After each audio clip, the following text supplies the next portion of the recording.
সেই দুই কৃষ্ণ প্রেমের কাহিনী ফুটিয়ে তোলার চেষ্টা করব।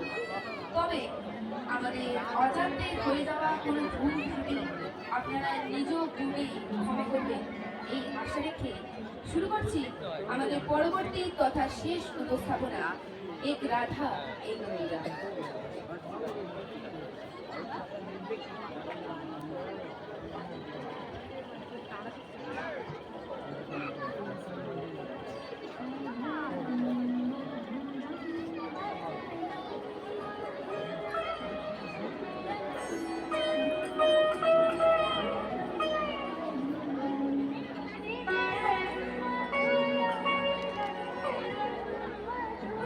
সেই মধুর জুনাগরে শ্রী যমুনার কোলে ওই ত্রিভঙ্গ বংশীধারীকে দর্শন করে রাধারানী আমার কৃষ্ণ রূপের অনুরাগে অনুরাগী হয়েছেন।